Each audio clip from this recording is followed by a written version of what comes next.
Hi guys, wish everyone is doing fine. Today we will study very basic but a very important topic, that is visual acuity through Snellen's chart. Snellen's chart का contribution जो है दिया था Harman Snellen जी ने, जो कि एक Dutch ophthalmologist थे, and it is the most common chart used for testing our visual acuity. Okay, so Snellen's chart was given by Dutch ophthalmologist Dr. Herman Snellen and most commonly used chart types to measure the visual acuity.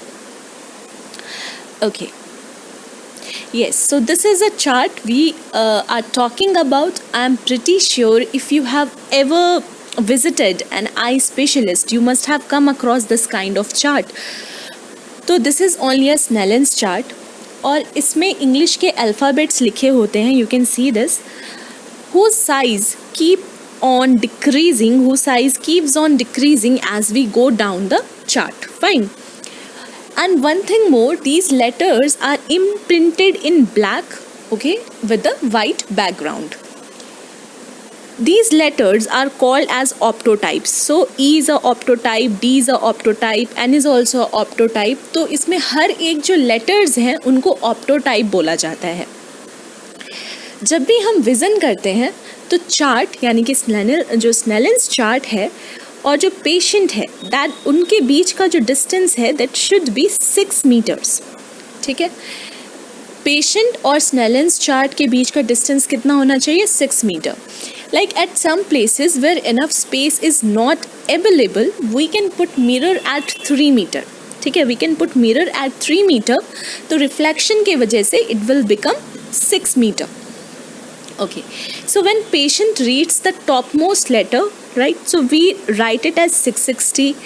अगर यहाँ वाला read करा 636, 624, 618, 612, 69 and 6/6. सो ये जो vision की जो reading है that is in meter. Okay, this is in meter. तो 6/6 विजन वाला सिस्टम मीटर्स में होता है, जबकि जो आपने सुना होगा 20/20 विजन वाला जो सिस्टम है ये इसको हम मेजर करते हैं फुट में. सो हेयर अच्छा, what is like if you are writing it as 6/60, so what is this numerator signifies और इस डिनोमिनेटर का क्या मतलब है? न्यूमरेटर जो है दिस इज द 6 हेयर. जो न्यूमरेटर जो है वो बताता है पेशेंट और चार्ट के बीच की डिस्टेंस. फाइन. और जो डिनोमिनेटर है that tells you the distance जहाँ से एक नॉर्मल आई इस लेटर को देख सकती है. जैसे कि अगर हम इस ई के बारे में बात करते हैं तो हम अगर पेशेंट ने ई तक पढ़ा सो वी राइट 660. तो इसमें 6 तो आप समझ ही गए कि this is the distance between mirror and patient. और ये जो 60 है दिस इज़ अ डिस्टेंस जहाँ से ये लेटर ई एक हेल्दी आई यानी जिसमें किसी भी तरीके का रिफ्रैक्टिव एरर नहीं है वो इसको पढ़ सकता है, कैन सी और रीड दिस लेटर. ठीक है, लाइकवाइज फॉर दिस ऑल्सो ये 36 मीटर से हो जाएगा. मतलब एक हेल्दी आई ये जो एन और जो डी है इसको 36 मीटर से भी रीड कर सकती है. ठीक है, similarly this row of letter इसको 24 मीटर से एक नॉर्मल हेल्दी आई रीड कर सकती है. ऐसे ही हर एक डिस्टेंस पर जो ये वैल्यूज़ दे रखी हैं सेम मीनिंग सिग्निफाई करती हैं. और जिस रूम में हम विजन करते हैं वहाँ का इल्यूमिनेशन का बड़ा ही इंपॉर्टेंट रोल होता है. So illumination should not be less than 20 foot candle. Fine, नहीं तो फिर विज़न बहुत गलत आता है और अगर विज़न गलत आता है तो डांट भी बहुत पड़ती है. Okay, now let's discuss how our eyes are able to distinguish these letters. हमारी आँख कैसे डिस्टिंग्विश कर पाती है कि कैसे लेटर्स को पहचान लेती है. So what happens that each optotypes of the chart makes an angle of 5 minutes of arc. Okay, so this will also make 5 minute. ये जो एंगल है कितना होता है? 5 minutes of arc. ठीक है, so these makes an angle of 5 minutes of arc on the nodal point of the I.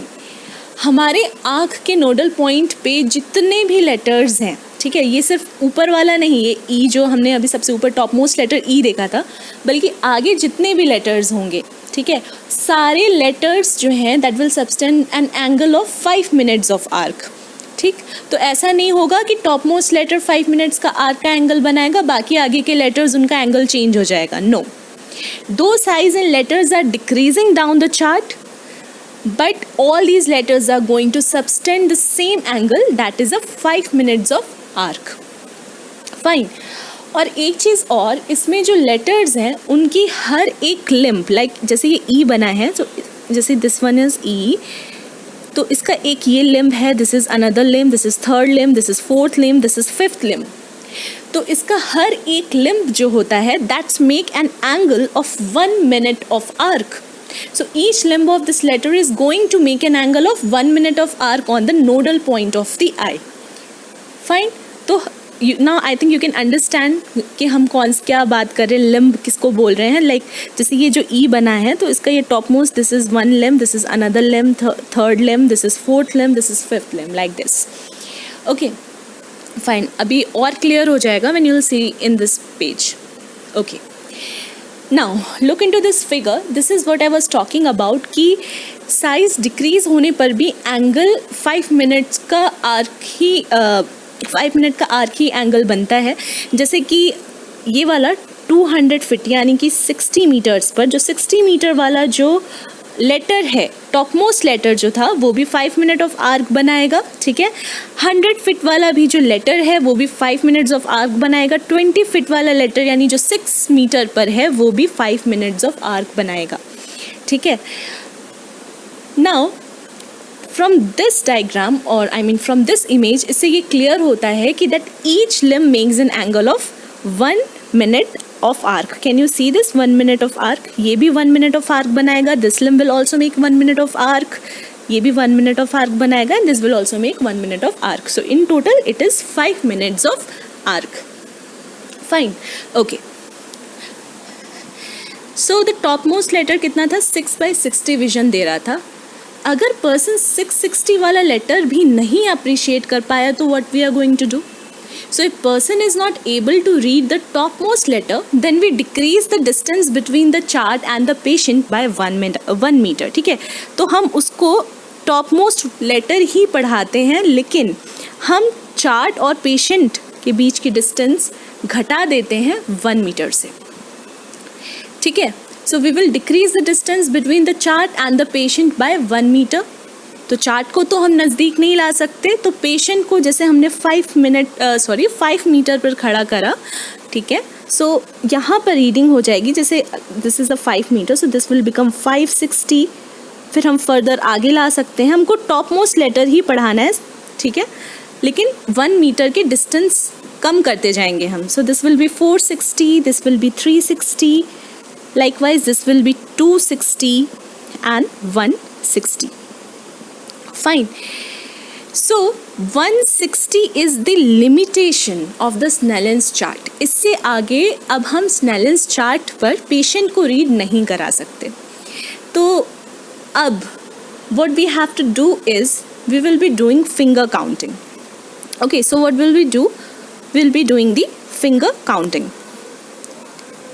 It is denoted as FC. We will ask patient to tell the number of fingers, ठीक है, that he can see at different distances. जैसे कि अगर 2 feet से देखता है, so we will be writing as 2 feet FC. Okay, 2 feet FC, that is 2 feet finger counting. Okay, similarly for 1 feet FC and so on. If we are making patient to count finger close to face, we call it as finger counting close to face. And now if patient is not able to appreciate this finger counting also, so we will check for the hand movement. Okay, we will check for the hand movement, like hand is waved in the front of the patient eye. So अगर patient appreciate कर पाता है, then we write it as hand movement positive. Then we will be using the torch light to check if patient can perceive the light or not. Okay, so we call it as PL. Okay, now in this case there will be 2 possibilities. One, एक perceive नहीं कर सकता, and another one is कि वो perceive कर लेगा, so it will be PL positive. So if person is not able to perceive, that means he is absolute blind. Okay, this person is absolute blind, and if if patient is able to perceive यानी कि PL positive है, then we will be checking for the projection of ray. That means we will be checking the PR, and this will be checked in all the 4 quadrants, that is superior, temporal, nasal and the inferior. Fine. Okay. So this chart is called as tumbling E chart, and this is called as Landolt C chart. They both work on the principle of Snellen's chart itself, but this chart is used for those who are uneducated or can't appreciate the alphabets. ठीक है? So it has E, okay, it has E and C, which has openings at different directions, okay, you can see this, and patient is asked to appreciate from which side they can find these letters broken. Thank you guys for watching this video, and please like, comment and share if you find it informative. Don't forget to subscribe the channel, and we'll be back with some more videos. Till the time, keep learning and keep growing.